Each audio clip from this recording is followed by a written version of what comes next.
अरे ढेर अरे बारिश में नहीं अरे आगे मत जाओ। अरे आगे क्यों जा रहे हो? वन पिक्चर शैली में। अरे बाप ना उधर चलते ना बारिश। अरे पीछे आओ पीछे आओ। एक मिनट जाओ शैली मैम। हाँ पहले उधर उधर उधर पहले विजुअल्स हो जाए। चलो चलो पीछे चलते रहो। फोटो फोटो लेफ्ट में पीछे हटो यार। यहाँ लेफ्ट में आप नहीं इतनी बारिश नहीं है। इधर होने वाला होने दे। ये पीछे जो रही भाई कैमरे में पानी जा रहा है। अरे और पीछे करो। बस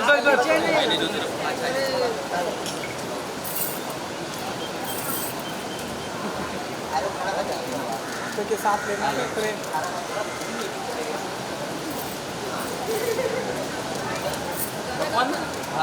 छाता हटा दो अरुण, छाता हटवा देना। क्या छाता हटा दे। छाता ज़्यादा फेंक दो मैं। हटा ना। क्या ना दो अरुण छाता हटा दे। छाता हटा दे अरुण। बस क्या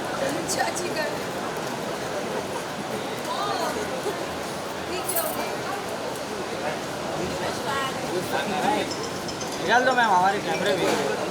10 सेकंड 10 सेकंड के लिए तो कितना हिलता है बे?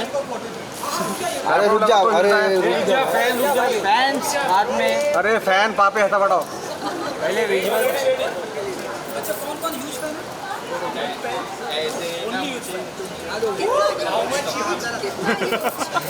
चलो आ जाओ इतना मत ले लो।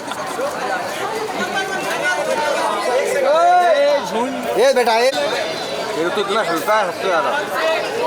अरे ये लाल शर्ट। अरे भाई लाल शर्ट है। लाल शर्ट।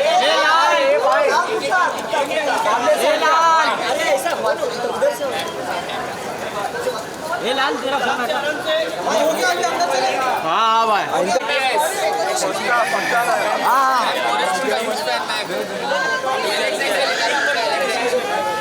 चलो आ जाओ।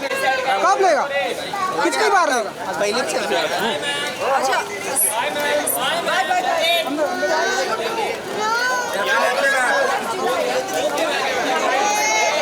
सबसे पहले तो आप बहुत ही ब्यूटीफुल लग रही हैं रेड साड़ी में। रेड हॉट ब्यूटी बुला सकते हैं हम आज के दिन आपको? Thank you. सबसे पहले मैं एकता कपूर जी का आभार व्यक्त करना चाहूँगी जो उन्होंने मुझको पौरुषपुर 2 जैसी ऐतिहासिक वेब सीरीज़ में महारानी स्नेहलता की भूमिका निभाने का एक सुनहरा अवसर दिया।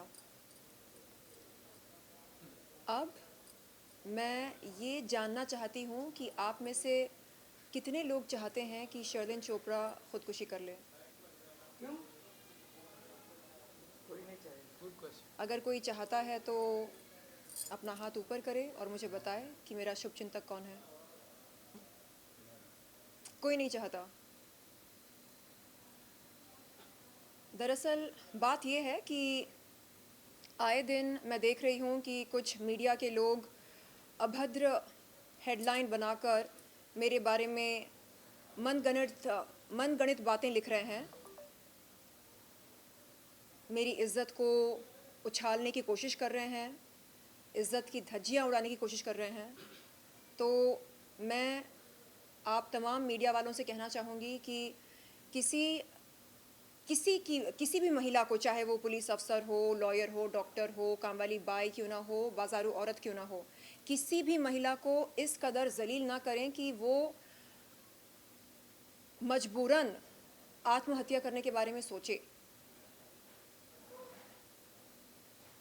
मैं बहुत स्ट्रॉन्ग हूँ और मुझे लगता है कि जिस लड़की ने किडनी फेलियर को मात दिया हो, पुनर्जन्म लेकर जो एक ऐतिहासिक वेब सीरीज़ में एक ऐतिहासिक भूमिका के रूप में आपके सामने ख़ुद को पेश कर सकती है, वो कुछ भी कर सकती है लेकिन अपनी जान नहीं ले सकती। तो आपसे निवेदन है कि आप किसी भी महिला के बारे में अभद्र लिखने के बजाय पहले ये सोच लें कि अगर आपकी माँओं के बारे में, बेटियों के बारे में, बहनों के बारे में कोई अभद्र टिप्पणी या अश्लील टिप्पणी करे तो आप कैसा महसूस करेंगे? क्या आपका खून नहीं खौलेगा? क्या आपको गुस्सा नहीं आएगा? क्या आपको उसे लाफा मारने का मन नहीं करेगा? बिल्कुल करेगा। तो फिर ये नाइंसाफ़ी क्यों मेरे साथ? पिछले साल आपने देखा कि कैसे मिस मोटरमाउथ और उनकी वकील ने सरेआम मेरे बारे में अभद्र भाषा का इस्तेमाल करके मेरी इज्जत की धज्जियां उड़ाने की कोशिश करी। YouTube पर वो वीडियो है, आप जाकर देख सकते हैं। मैं उस अभद्र भाषा का इस्तेमाल यहाँ पर नहीं करना चाहती। अब मैं देख रही हूँ कि फिर से वही घटना मेरे साथ घट रही है। हाल ही में इसी जगह पर 20 जुलाई 2023 के दिन मैंने एक इंटरव्यू दिया था सिद्धार्थ कनन को। उस इंटरव्यू में कुछ गहरी बातें हुई, कुछ बहुत ही सेंसिटिव बातें हुई और कुछ मजाकिया बातें भी हुई। तो उस इंटरव्यू में मैंने जो कहा, मेरी बातों को तोड़ मरोड़ कर कुछ मीडिया वालों ने अपने दर्शकों के सामने रखा एक अभद्र हेडलाइन के साथ। और जब उन आर्टिकल्स को मैंने पढ़ा, मुझे बड़ा दुख हुआ, मैं बहुत रोई और फिर मैंने खुद को याद दिलाया कि महारानी स्नेहलता जो भूमिका मैंने निभाई एकता कपूर जी की वेब सीरीज़ में, अगर उनके साथ ऐसा होता तो वो क्या करती।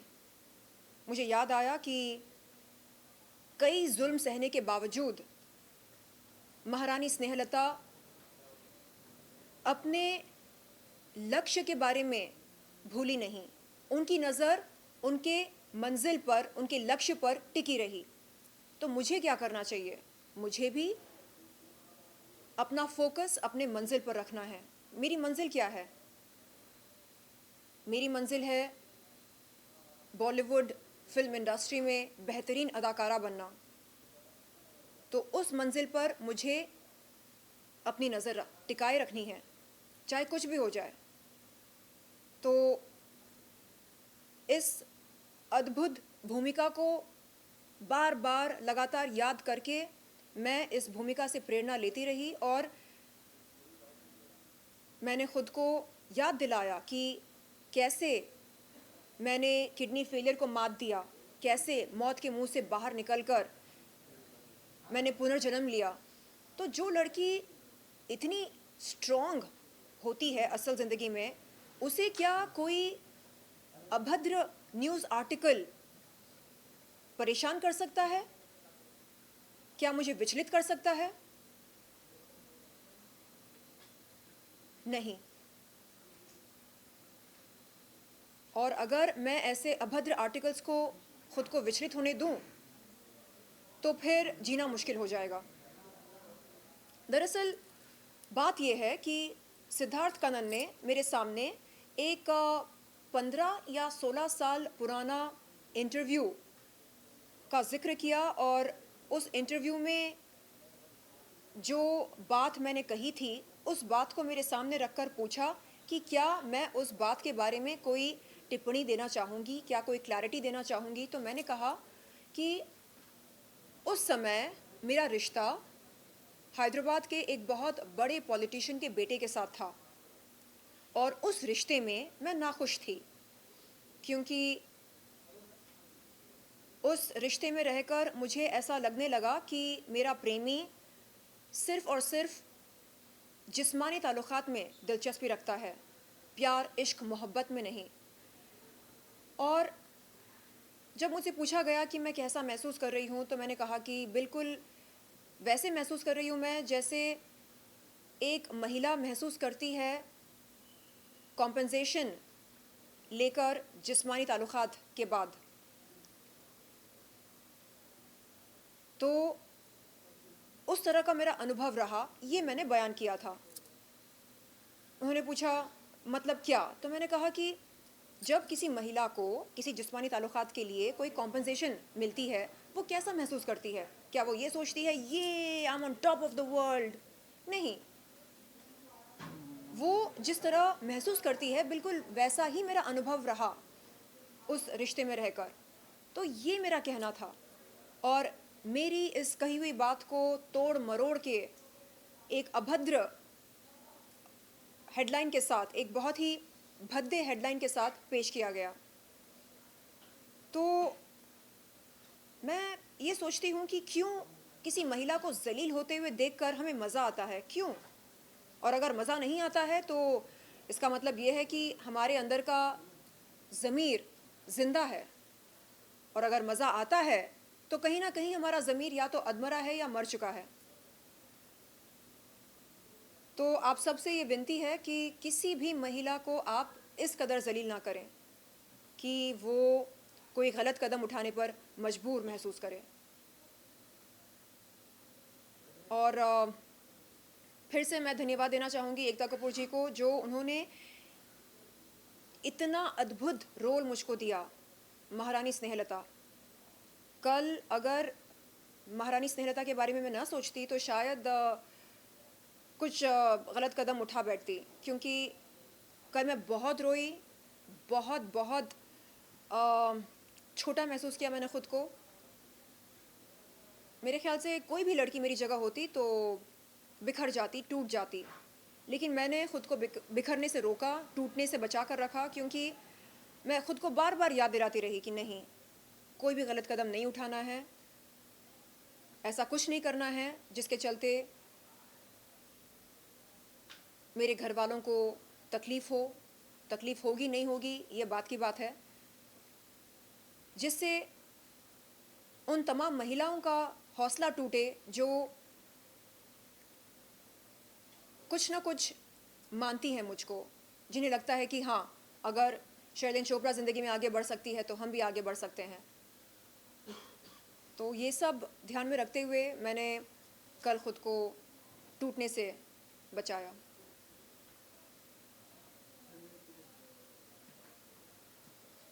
नाउ आपकी फॉरेस्ट 2 के बारे में बहुत सारी चर्चा हो रही है, जिस तरह से ट्रेलर है, जिस तरह से आपको आपकी एक्टिंग की काफ़ी लोगों का इंतज़ार है, तो कुछ कहना चाहेंगे फॉरेस्ट 2 के बारे में? जी, पौरुषपुर 2 में मैंने महारानी स्नेहलता की भूमिका करी है, और महारानी स्नेहलता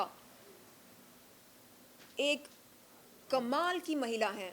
यानी वो ख़ुद को मन ही मन किसी महारानी से कम नहीं मानती हैं, हालांकि वो होती हैं केवल एक रानी, और महाराज के कई रानियां होते हैं, और उन रानियों में से एक हमारी महारानी स्नेहलता होती है। और कोई इन्हें अगर रानी कह दे तो उस इंसान को टोक कर कहती हैं, रानी नहीं, महारानी स्नेहलता कहो, क्योंकि इन्हें लगता है कि अगर राज सिंहासन का कोई असली हकदार है तो वो ये हैं और कोई नहीं। और इन पर कई सारे जुल्म किए जाते हैं, बावजूद इसके ये ख़ुद को बिखरने नहीं देती हैं, ख़ुद को समेट कर रखती हैं, और इनकी नज़र, इनका लक्ष्य एकदम अटूट होता है।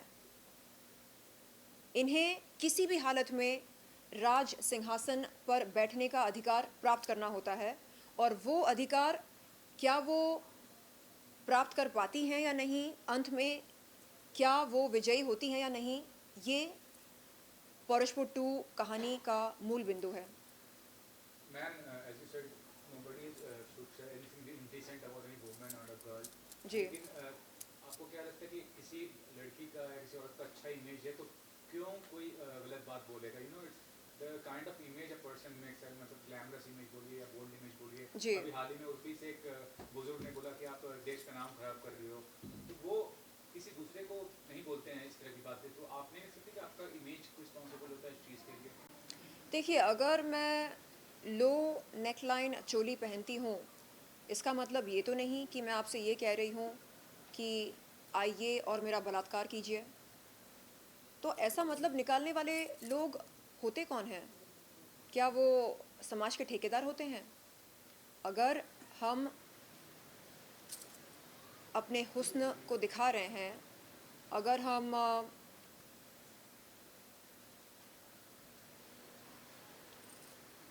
पर्दा नहीं कर रहे हैं, तो क्या इसका ये मतलब निकाला जाए कि अरे ये लड़की तो इजीली अवेलेबल है, ये बहुत चालू है, चलो ट्राई करके देखते हैं आती है कि नहीं। क्यों क्यों हम इस तरह का मतलब निकालते हैं? और रही बात उर्फ़ी की, तो मेरे ख्याल से उसे पता है कि वो क्या कर रही है, और अगर वो छोटे कपड़े पहनती हैं या ऐसे लिबास पहनती हैं जिससे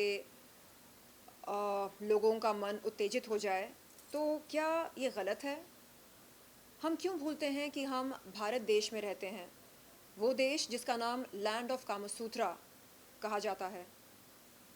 तो क्यों हम मॉरल पुलिसिंग करते हैं? क्यों हम कहते हैं अरे ये देखो, ये अपना क्लीवेज दिखा रही है, इसका मतलब इसका कैरेक्टर बहुत ही ढीला होगा, इसका मतलब ये ईज़िली अवेलेबल होगी। क्यों? कौन सी किताब में या किस ग्रंथ में लिखा है कि महिला के लिबास की लंबाई से उसके किरदार का अनुमान लगाया जा सकता है? किस किताब में लिखा है? मैं अपना घर चलाती हूँ, मैं अपने सारे बिल्स टाइम पर भरती हूँ, और अगर मैं इस तरह की चोली पहनना पसंद करती हूँ तो इसमें गलत क्या है? क्या संविधान में लिखा है कि इस तरह की चोली पहनना गलत है, और अगर मैंने इस तरह की चोली पहनी तो कोई धारा मुझ पर लगेगी? हाँ, तो संस्कृति दिमाग में होनी चाहिए ना। अगर मेरे इस अवतार को देखकर आप उत्तेजित होकर मेरे साथ गलत करने की इच्छा रखते हैं, तो ये दर्शाता है कि आपकी क्या संस्कृति है। क्योंकि आपके अंदर का हैवान न जागे, इसलिए मैं खुद को ढक कर रखूं। शर्लिन जी, क्या है कि मन की बात नहीं होती, मन की जो भावनाएं होती हैं वो भी तो मैटर करता है। मगर कहीं ना कहीं हमारे जो बच्चे हैं, हमारे आजकल के जैसे नेटफ्लिक्स पे या अमेज़न प्राइम पे किसेस हो रहे हैं, नेकेड दिखाया जा रहा है, उससे क्या है कि ये जो ओपन है, सब चीजें ओपन है, हम अपने फैमिली के साथ बैठते हैं तो हमारे बच्चे भी कभी खोल लेते हैं, क्योंकि कोई लॉक सिस्टम नहीं है ऐसा जी। तो ये बच्चों के लिए थोड़ा समाज हमारा जो है वो ज्यादा जागरूक है। जी बिल्कुल। अभी नेटफ्लिक्स पर मेरी कोई वेब सीरीज़ आई नहीं है, जिस दिन आएगी। आपकी बात नहीं कर रहा हूं, जैसे आपने और भी औरतों को लेकर आपने एग्जांपल दिया, उस एग्जांपल पे मैं एक बात रख रहा हूं कि और भी औरतें हैं। जी देखिए, आमतौर पर ये कहा जाता है कि क्योंकि लड़की भड़काऊ कपड़े पहनती है इसलिए उसके साथ गलत होता है। अगर इस बात में सच्चाई है तो फिर 3 महीने की बच्ची के साथ बलात्कार क्यों होता है, या 3 हफ्ते की बच्ची के साथ बलात्कार क्यों होता है? क्या इसका कोई जवाब है आपके पास? क्या 3 हफ्ते की या 3 महीने की बच्ची भड़काऊ कपड़े पहनती है? तो मेरे ख्याल से कपड़ों को दोष देना व्यर्थ है। हमें दोष देना चाहिए उस मानसिकता को जो हैवानियत से भरी हो, जिसे इंसानियत और हैवानियत के बीच का अंतर ना मालूम हो। मेरे ख्याल से आपने क्वेश्चन समझा नहीं है। मैं कह रहा हूँ नेटफ्लिक्स और अमेज़न प्राइम देख के जैसी चीज़ें आजकल फिल्में बन रही हैं, जिस तरीके से वो हमारे बच्चों पर असर करता है। वो एडल्ट कंटेंट जो होता है, उससे देखकर एक अंदर में भी चीज़ें आती हैं, कोई भी हो। जो आप चीज़ अभी आज कह रही हैं वो तो संस्कार का है ना, हमारी फैमिली कैसे उसको संस्कार दे रही है, उस बच्चे को कैसे बड़ा कर रही है। जी बिल्कुल। वो उसके हिसाब से वो संस्कार उसके अंदर आता है। तो मैं उस पर कह रहा हूँ कि ये चीज़ें हमारे कहीं ना कहीं हमारे बॉलीवुड से, हमारे समाज को जो मिल रहा है वहीं से मिल रहा है ना, कहीं वो फिर ट्रांसफर हो रहा है इसमें। तो आप कह रहे हैं कि नेटफ्लिक्स पर बोल्ड कंटेंट, बहुत चीज़ें कंटेंट से, नेटफ्लिक्स की बात नहीं कर रहा हूँ मैं। हाँ। मैं एक चीज़ कह रहा हूँ जो फिल्मों की बात कर रहा हूँ। कोई भी फिल्में आ रही हैं, वेब सीरीज आ रही हैं, और ये बोल्ड कंटेंट पहले नहीं हुआ करता था? ये बोल्ड कंटेंट क्या पहले नहीं हुआ करता था? राज कपूर के ज़माने में राम तेरी, गंगा मैली, यही तो मैं कह रहा हूँ। हाँ, सत्यम शिवम सुंदरम, क्या वो बोल्ड कंटेंट नहीं था? नहीं, तो हम पर निर्भर करता है कि हम अपने बच्चों के साथ बैठकर किस तरह का कंटेंट देखते हैं। पारिवारिक कंटेंट देखते हैं या अडल्ट कंटेंट देखते हैं। हाँ, अगर बच्चे 18 के ऊपर हैं तो वो तय करें उन्हें क्या देखना है क्या नहीं, लेकिन अगर नाबालिग हैं तो हमें तय करना होगा उनके पेरेंट्स के तौर पर कि उनके लिए क्या सही है और क्या गलत। और मेरे ख्याल से आज के पेरेंट्स काफ़ी समझदार हैं, उन्हें पता है कि पेरेंटल कंट्रोल क्या होता है और वो अपने बच्चों को अडल्ट कंटेंट देखने की इजाज़त नहीं देते हैं। जहाँ तक मेरे फ्रेंड्स की बात हो रही है, जिन परिवारों को मैं जानती हूँ, वहाँ पर नाबालिग बच्चे अडल्ट कंटेंट नहीं देख सकते हैं। तो हम अपने बच्चों के साथ किस तरह का रिश्ता रखते हैं, हम उन पर नज़र रखते हैं या नहीं रखते हैं, या अपनी ज़िंदगी में हम डूबे हैं, खोए हैं, ये इन सवालों के जवाब हमें ढूंढने चाहिए। शैलेंद्र जी, जिस तरीके से आपने बताया कि पुरुष लोगों की मानसिकता क्या होती है, would you like to know from you कि मतलब औरतों की मानसिकता क्या होती है, जिस तरीके से ज़माना मॉडर्नाइज होते जा रहा है, जी मॉडर्न की तरफ सारी चीज़ें जा रही है, फैशनेबल होते जा रहे जी हैं, जिस तरीके के कपड़े भी ट्रेंडी होने लगे हैं, जी what do you think about the womens, what they actually feel about the clothes, and जिस तरीके से मॉडर्नाइज हो रहे हैं उसके बारे में आपका क्या मानसिकता, लोग औरतों की स्पेशली क्या रहती है? देखिए, मेरे ख्याल से हमें कोई जेंडर बायस नहीं करना चाहिए।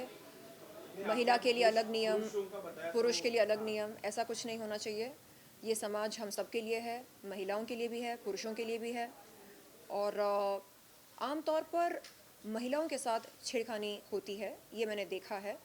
लेकिन जब पुरुष शर्टलेस होते हैं, जैसे सलमान खान और शाहरुख खान अपनी फ़िल्मों में बगैर शर्ट के घूमते हैं, तो हम ताली बजाते हैं, हम सीटी मारते हैं, हमें लगता है वाह, ये देखो हमारा स्टार बगैर शर्ट के। लेकिन जब हीरोइन लो नेकलाइन वाली चोली पहनती है, तो उसी अंदाज में वाह क्यों नहीं निकलता है मुँह से? क्यों हम उसका तिरस्कार करना चाहते हैं? क्यों हम सोचते हैं कि नहीं, ये गलत है? क्यों? क्या गलत है? तो यहाँ पर मुझे लगता है कि हम कहीं ना कहीं हिपोक्रिट्स बनते जा रहे हैं।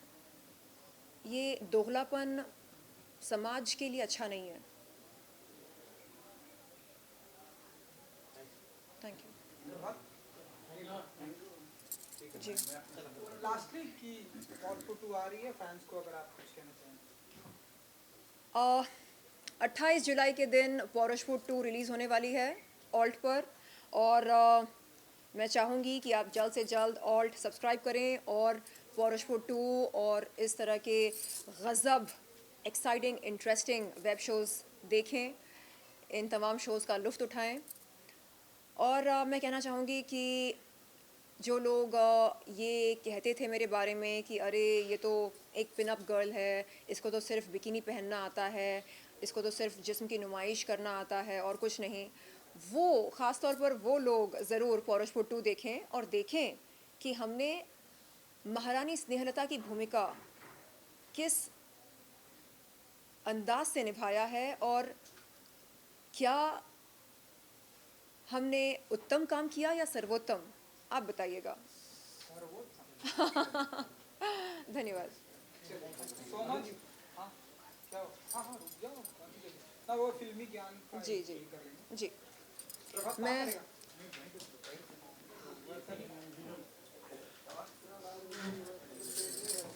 मुझे डांस करना है। हाँ कर लीजिए। Camera down. टेबल प्रभात मैं यहाँ करूँगी। यहाँ कर लीजिए। अरे उधर से पूरा नहीं दिखेगा, क्या हुआ यहाँ से पूरा दिखेगा। माइक निकाल दो मेरे को। हाँ तो गाना गाएगा। गाना गाएगा अरुण। माइक का अच्छा कौन सा वो अभी लेटेस्ट क्या चल रहा है? अच्छा चल रहा है सावन सावन झुमका चल रहा है। ठीक है। बजा गाना बजा। हाँ झुमका, हाँ झुमका गाओ गाओ गाओ। बहुत झुमका गाओ ना। गाना लगा दो भाई। हाँ लगा दो। मैं लगाऊँ क्या अपने फोन पर? हाँ। नहीं ऐसे ही खोल कर दे दो। करण जौहर जी देखिए, मुफ्त में निःशुल्क आपका प्रचार कर रहे हैं। नहीं नहीं दूसरा वाला फोन। अली मेरा दूसरा वाला फोन। अच्छा उसको अभी मैं शूट करना है आपको। अच्छा ठीक है। इसका स्पीकर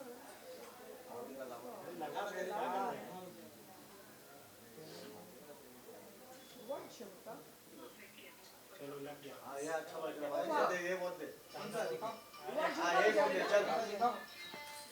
इधर रख इधर रख इधर रख। बहुत बढ़िया, वेरी नाइस। हाँ, कैमरे की तरफ देखते हैं। ये वही गाना है? करण जी आप देख रहे हैं ना?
चलिए इसके बाद जल्दी आ जाओ फिल्मी ज्ञान से